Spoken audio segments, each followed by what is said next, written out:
Good morning and welcome back to my channel, Don't Mind Me. I'm Diana and today I want to read you a story, another inspirational but also funny story called Rome Wasn't Built, and it's by Helen A. Smith. I hope you like it. More than 20 years ago I trudged through a rain-lined street that led to a shop where I was about to start my new job. It was a day early in December, not quite cold enough to be comforted by a blanket of snow. A fog hung like a damp cloak in the air, and the stream that ran through the town were full almost to the brim, even before they spilled into the dark flowing river. Before I left home, I'd had a hard job deciding what to wear that first day as the new manager of the charity shop. In the end, I opted for a smart pair of trousers and jumper, wrapped myself up in a warm coat and scarf, and pulled on furry boots to keep my feet warm.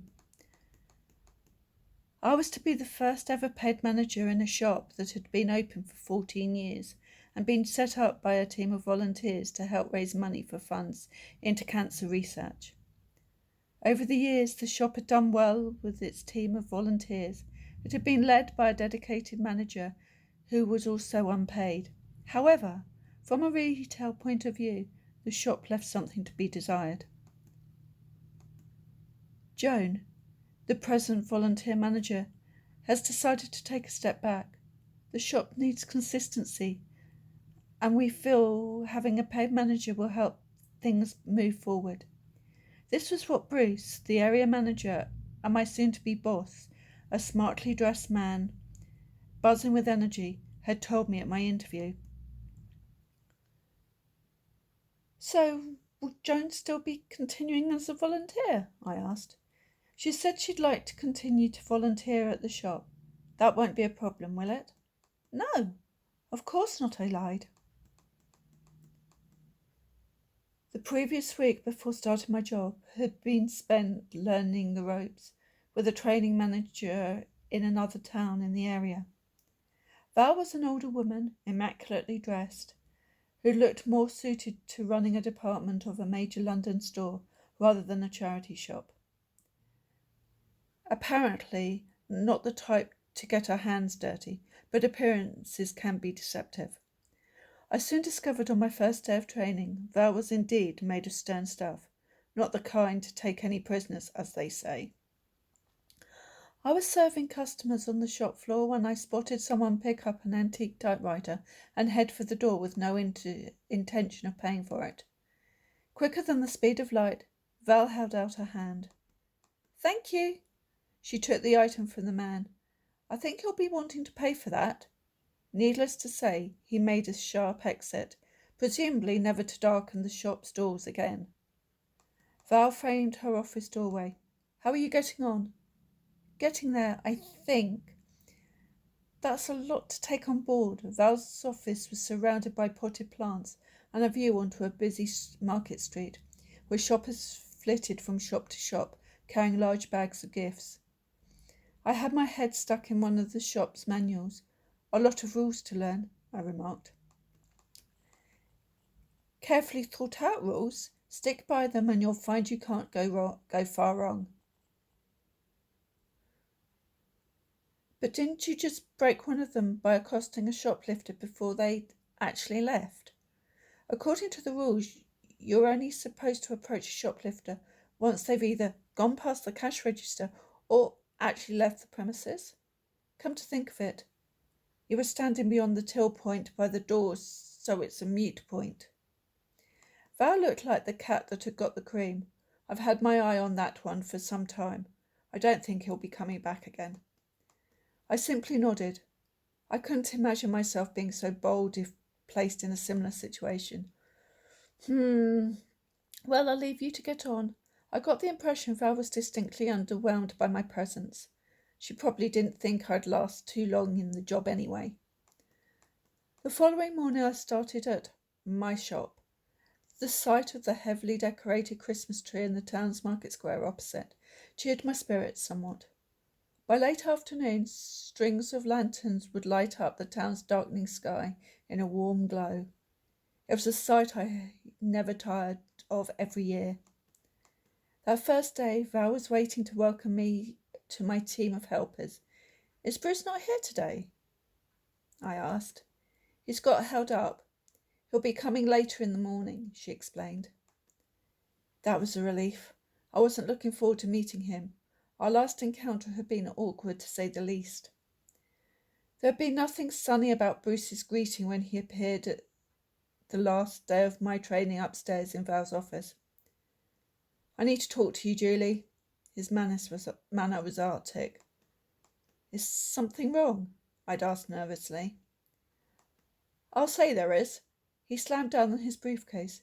People didn't carry laptops in those days, and he wore a fashionable suit. I've just received a reference from your last job. I have to say the one from your immediate boss wasn't exactly glowing. People certainly felt freer to write what they really thought when it came to references then. Oh, I was mortified. Perhaps you can give me an explanation? You came across so well at the interview. What was the problem? I'd so hoped the question wasn't going to arise, but here it was staring me in the face. I took a deep breath. The problem wasn't I didn't get on well with my last boss. There was a clash of personalities. I was hoping to make a fresh start with this job. Right. He was tight-lipped. I felt like the ground was waiting to swallow me. My other reference was good, I hope. Yes, it was very good, he said, slightly mollified. I'm sorry. It was an unfortunate clash with my old boss. I really wanted to put all that behind me. Right, okay. Well, so long as it doesn't affect your new job. He left me with the definite impression I was going to have to prove myself. This is Joan, Val said, a tall, rather formal-looking woman with iron grey hair and a will to match, stepped forward and grasped my hand. If it was her intention was to intimidate me, she succeeded. It struck me as odd she'd already let herself into the shop, considering she was supposed to have relinquished her role to make way for me. Apparently, she'd been in the habit of arriving an hour before the shop opened for the past 10 years, so she could catch up on paperwork without interruption. In another 10 years, the computer would finally take over, although some forms remained, albeit in an updated format. Julie, meet Joan. Joan, meet Julie, Val announced. How do you do? A pair of cool green eyes appraised me. I couldn't help feeling they found me wanting in some way. She probably considered me too young to work with a team of people who were mostly old enough to be my grandmother. Well, almost. I have to say that is no longer the case, but back then it was. How do you do? Nice to meet you, I replied. Val matched Joan in height. Perhaps you could show Julie round the shop. Show her where everything is, after you've introduced her to the team, I mean. Yes, of course. By now, most of the Monday morning crew had arrived for their shift. I was politely introduced to a group of about 8 or 9 women of a certain age, whose names mostly seemed to consist of Margaret, Sheila, or Pat. I wondered how long it would take for me to put names to faces. Not too long, I hoped. They briefly looked up from their task, greeting me with a series of mostly friendly hellos, nods, or smiles. I received a curt grunt from one whose eyes were so grey they drew to mind a foaming sea on a wind-tossed day. Let me show you where we keep the safe and shop records, Joan said. I followed her into a back room where she expertly demonstrated how to open a safe with a mind of its own. The key had to be turned and the device swiveled exactly the right way to release the contents. I felt sharply relieved when the thing opened on my second attempt. I later found out it was notoriously tricky and a habit of getting stuck. I'll show you where all the fire exits, extinguishers and fire logs are kept, Joan said stiffly. Then we'll get back to the team. Thank you. Oh, you'll be needing these.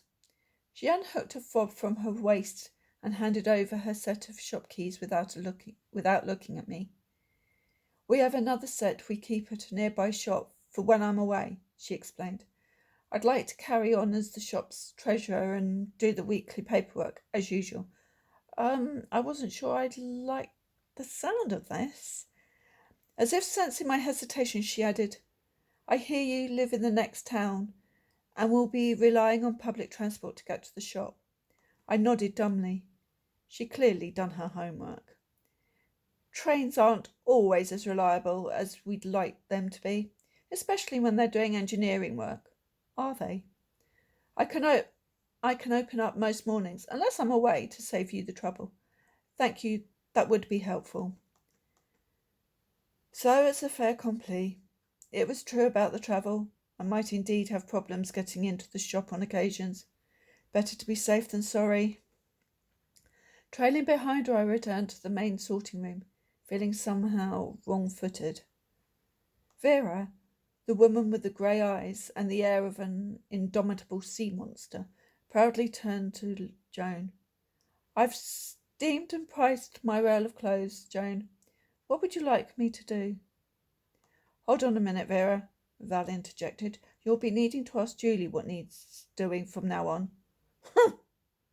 Vera panted. No disrespect to the young lady, but I don't see why we need a new manager. Jane's more than good enough. We've already had a meeting about that, Vera, before we took on a new manager, Val said tersely. Only I don't recall you being there. What was the point? Vera asked witheringly. The matter had obviously already been decided. Yes, well, Joan examined her watch. It's almost 11 o'clock. Maybe you wouldn't mind making us all a cup of tea, Vera? You usually do at this time. Certainly, Joan. Anything to make your life easier, she said before swishing off. Val answered my despairing look with a sympathetic one. It will take time for them to get used to you, she said quietly. Suddenly I became aware of a small woman scrambling up a mountain of bin bags containing clothes. They had been donated earlier by a member of the public who had emptied the contents of 2 wardrobes and were now piled up in the middle of the sorting room. A group of volunteers were itching to get through them when things got back to normal. A small shelf of books had been built above them. Oblivious to anyone else, she selected a handful and wordlessly carried them to the sorting room table. Ah, this is Irene, I believe, Val said. I've heard she sorts and prices the books. Irene's reputation had clearly preceded her. Hello, Irene. I'm Julie, the new manager. Hello, Julie, the new manager. I'm Irene, the book volunteer. I hope you plan to keep the book prices low. We do want to be able to sell them, she said. We all want to do that. I'm Val, Julie's training manager. I've come over to help Julie on her first day. Nice to meet you, Irene said unenthusiastically. We have to bear in mind that our donors don't expect us to sell their goods for too little. For many, the purpose of donating them in the first place is to get as much money as possible for our cause, Val pointed out. The point seemed lost on Irene, who raised her eyes to the ceiling. The next moment she was going up to reach more books. Oh dear, Joan groaned. Ye gods! You need to use a stepladder to reach these books, Val said despairingly, a Norfolk brogue breaking out. Remember health and safety. We don't want you to go having an accident. Health and safety, Irene gave a moo of distaste. Health and safety, my foot. It's all you hear about these days, cosseting everyone up in cotton wool till they're too scared to step out of their houses. Stuff and nonsense. I've never had a serious accident in my life, and I'm 90 this year. I've climbed the Himalayas and Ben Nevis without any serious trouble. Always such a fuss about everything now. Looks like you've got your work cut out there, Val muttered under her breath. I'd call that perfect timing. You've just arrived in time for a brew, Bruce. having transformed from a sea monster into charming itself. Vera returned from the kitchen, armed with a large tray. If my memory serves me, you like your tea strong with a hint of milk and no sugar. Bruce beamed at her like a long-lost son. Surely you know by now I'm sweet enough. He swirled the tea in his mouth like it was nectar. Ah, that tastes so good. A little later he smiled at me in the office area, out of earshot of the volunteers. Well, Julie, how are you finding your first day here? Enjoying it, I hope. I gritted my teeth. It's been a bit of a baptism of fire so far. I can see this is going to be a hell of a job if I'm to turn the shop around and modernise it, like you asked. They are a bit set in their ways, Val admitted. You're going to need a hell of a manager here, I said, forgetting myself. And you're going to be that hell of a manager. I have every faith in you, Bruce announced, clipping every word as if he was the Archbishop of Canterbury. I'm going to have to make changes here if you want that takings to increase. But only gradual ones, Julie. I don't want the apple cart completely overturned. Some of the volunteers have served here for years and are very dedicated. Many have lost loved ones to cancer or been affected themselves. We don't want to upset them. He stood up. Me and Val are going to have to love you and leave you to manage the afternoon shift without us. I'm sure Val has given you a good grounding and plenty of solid training when you were at her shop. This isn't going to be easy. I grimaced to Val at the doorway while Bruce was saying his final goodbyes to the team. You certainly got a lot on your plate here. For what it's worth, I wouldn't expect too much too soon. Don't worry. I'm sure you'll be fine. You can always call me if you have a problem. She stopped in her tracks and winked at me. Don't forget, Rome wasn't built in a day. That was Val's parting shot before she left. Even now the words are as fresh in my head as if they were spoken only yesterday. I didn't know they would turn out to be her last words to me. A few weeks later, I heard she had decided to retire a year earlier than planned. She wanted to spend more time with her first grandchild. Bruce stayed in the company a few more years, though he stopped being my boss when the shop areas were switched around. 20 years later, none of the original Monday morning team exist. Bruce left to work for another charity. Vera continued to work like a Trojan, only finally giving up her volunteering duties due to ill health. Jo moved away to be near her son in the Midlands, where I hear she continues to perform stellar work fundraising for the charity she loves. With the help of many other amazing people, the shop has gone from strength to strength. None of the founder members who kindly donated some of their own things to sell in that first week of trading remain. But 3 people who joined the shop before I started are still very much there, quietly beavering away. For me, along with others who have given so much of their time since, they are the true unsung heroes. I hope you like that story. It was a story that's close to my heart regarding cancer charity shops and raising money for charities and for cancer. And if you did like this story, please like, subscribe and press the notification bell. And if you have any questions or would like me to do a live, please leave a comment in the comments below. And I will see you next week. Thanks again. Bye.